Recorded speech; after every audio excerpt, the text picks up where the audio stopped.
নমস্কার, শিলার কিচেনে। আজকে আমি একটা নতুন নিয়ে এসেছি মাছের।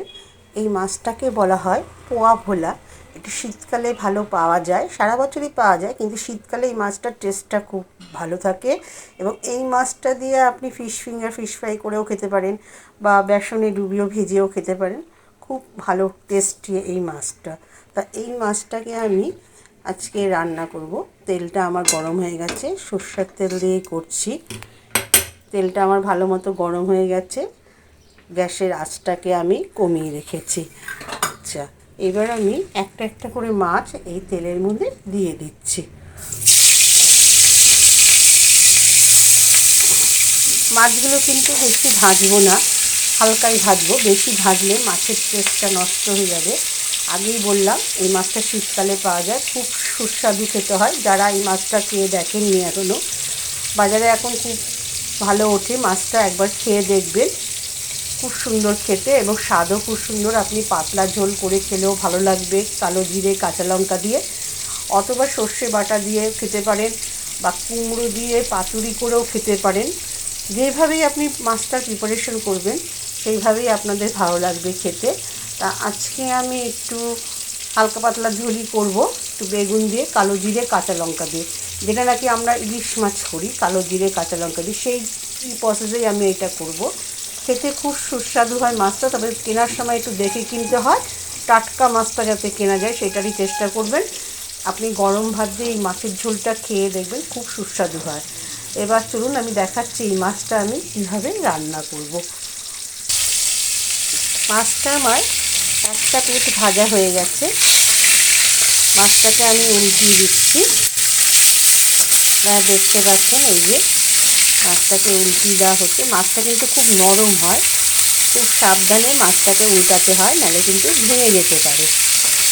মাছটাকে আমি উল্টিয়ে দিলাম আরেক পিঠ ভাজার জন্য। আরেক পিঠ ভাজা হলে মাছটা আমি তুলে নেবো। মাছটা আগেই বলেছি আমি বেশি লাল করে ভাজবো না, হালকা ভেজে নেবো মাছটা। প্রথম দিকের মাছগুলো আমার সব ভাজা হয়ে গেছে, এইগুলো আমি তুলে রাখছি। তুলে রেখে বাকি মাছগুলোকেও আমি এই একই তেলের মধ্যে দিয়ে ভেজে নেব। আঁচটাকে কমিয়ে রেখেছি। এবার আমি বাকি মাছটাও তেলের মধ্যে দিয়ে দিলাম।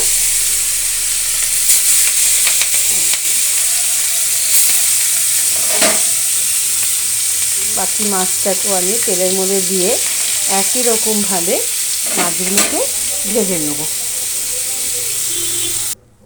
সমস্ত মাছগুলো নামিয়ে আমি এবার এর মধ্যে অল্প কালো জিরে সম্বাদ দিয়ে দেবো। প্রথমেই বলেছিলাম কালো জিরে কাঁচা লঙ্কা দিয়ে মাছটা করব। কালো জিরে একটু অল্প করে দিয়ে দিলাম। আর এখানে আমি কিছুটা বেগুন পাতলা পাতলা করে কেটে রেখেছি অল্প করে, এই বেগুনটুকু দিয়ে একটু সাঁতলিয়ে দিচ্ছি।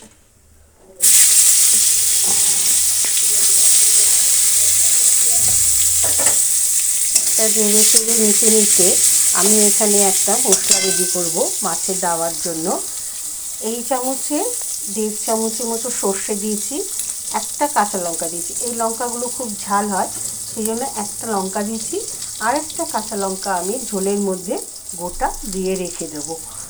ঝাল যদি কম মনে হয় তখন সেটা ডলে দেওয়া যাবে। বেগুনটা আমার সাতলানো হয়ে গেছে, একটু বেশি হয়ে গেল। মশলাটা এখানে রেডি, সর্ষে কাঁচা লঙ্কা, এটা আমি এবার এর মধ্যে দিয়ে দিলাম। সর্ষে কাঁচা লঙ্কা, এর সঙ্গে একটু নুন দিয়েছি, নাহলে একটু তিতো ভাব চলে আসে।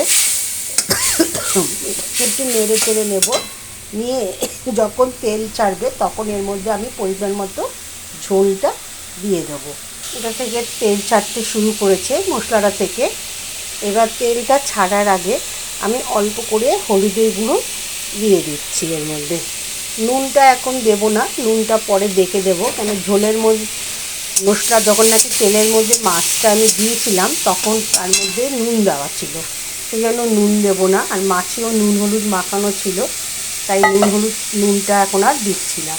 আমি এই ছোটো বাটিটার 1 বাটি গরম জল ছিল, সেটাকে ঝোলের জন্য দিয়ে দিলাম।